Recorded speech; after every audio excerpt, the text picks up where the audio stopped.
Pembacaan dari Kitab Wahyu. Pada waktu itu, aku melihat bait Allah di surga terbuka dan tabut perjanjian kelihatan di dalamnya. Lalu tampaklah suatu tanda besar di langit, seorang wanita berselubungkan matahari dengan bulan di bawah kaki dan sebuah mahkota 12 bintang di atas kepalanya. Kemudian nampak pula suatu tanda lain di langit, seorang naga merah besar, berkepala 7 dan bertanduk 10 dengan mahkota di atas kepalanya. Ekor naga tersebut menyapu sepertiga dari bintang-bintang di langit, lalu mencampakkannya ke atas bumi. Adapun wanita tadi sedang melahirkan seorang anak. Lalu naga itu berdiri di hadapannya, hendak menelan putranya segera sesudah dilahirkan. Wanita itu melahirkan seorang putra yang akan memimpin segala bangsa dengan tongkat besi. Begitu lahir anak itu, dihadapkan kepada Allah di atas singgasananya. Lalu wanita itu lari kepada gunung. Di sana ia menemukan suatu tempat yang telah disiapkan Allah baginya. Kemudian aku mendengar suara nyaring di surga. Sekarang telah tiba keselamatan, kekuatan, dan pemerintahan Allah kita. Telah tiba kekuasaan Raja yang diurapinya. Demikianlah sabda Tuhan.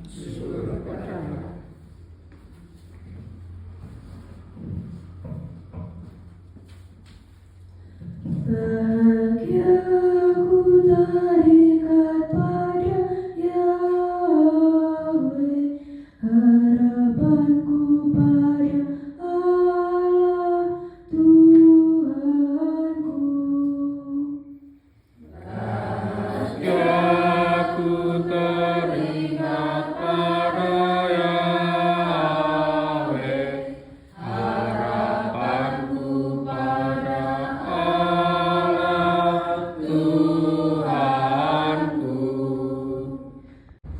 Pembacaan dari surat pertama Rasul Paulus kepada jemaat di Korintus. Saudara-saudara, Kristus telah dibangkitkan dari antara orang mati sebagai yang sulung dari antara orang-orang yang telah meninggal. Seperti maut datang karena satu orang manusia, demikian pula kebangkitan orang mati datang karena satu orang manusia. Karena seperti semua orang mati dalam persekutuan dengan Adam, demikian pula semua orang akan dihidupkan kembali dalam persekutuan dengan Kristus. Tetapi tiap-tiap orang menurut urutannya. Mula-mula Kristus sebagai buah sulung, sesudah itu mereka yang menjadi miliknya pada waktu kedatangannya. Kemudian tibalah kesudahan, bila ia menyerahkan kerajaan kepada Allah Bapa, sesudah ia membinasakan segala perintahnya, kekuasaan dan ketakutan, sebab Kristus memegang pemerintahan sebagai Raja sampai Allah menaklukkan semua musuhnya di bawah kakinya. Musuh terakhir yang akan dibinasakan ialah maut, sebab segala sesuatu telah ditaklukkan di bawah Kristus. Demikianlah sabda Tuhan. Syukur kepada Allah. Haleluya, haleluya,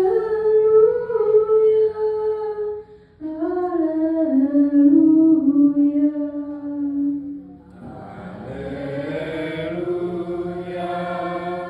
Haleluya, haleluya, haleluya. Inilah Injil Yesus Kristus menurut Santo Lukas. dimuliakanlah Tuhan.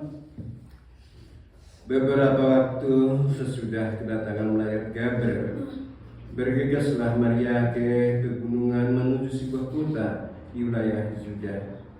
Ia masuk ke rumah Zakaria dan memberi salam kepada Elizabeth.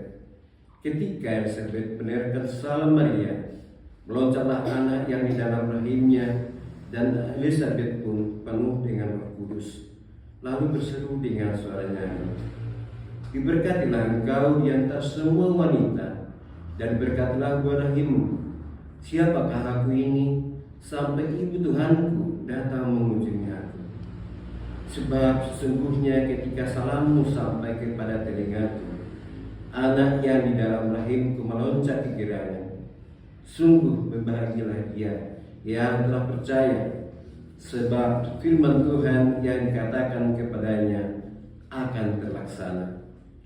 Lalu kata Maria, "Jiwaku memuliakan Tuhan, dan hatiku bergembira karena Allah Juru Selamatku, sebab Ia telah memperhatikan keadaan hambanya.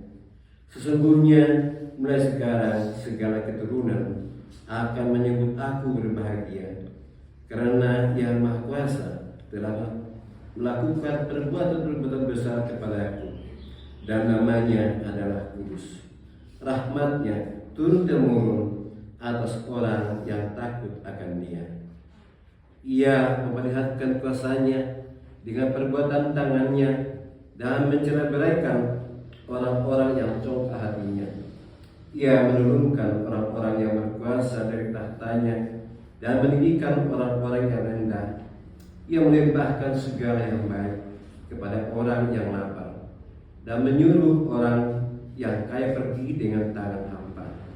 Ia menolong Israel hamba-hambanya, karena Ia mengingat rahmatnya seperti yang janjikannya kepada nenek moyang kita, kepada Abraham dan keturunannya untuk selama-lamanya. Kira-kira 3 bulan lamanya, Maria tinggal bersama dengan Elizabeth, lalu pulang ke rumahnya. Berbahagialah orang yang mendengarkan sabda Tuhan dan tekun melaksanakannya.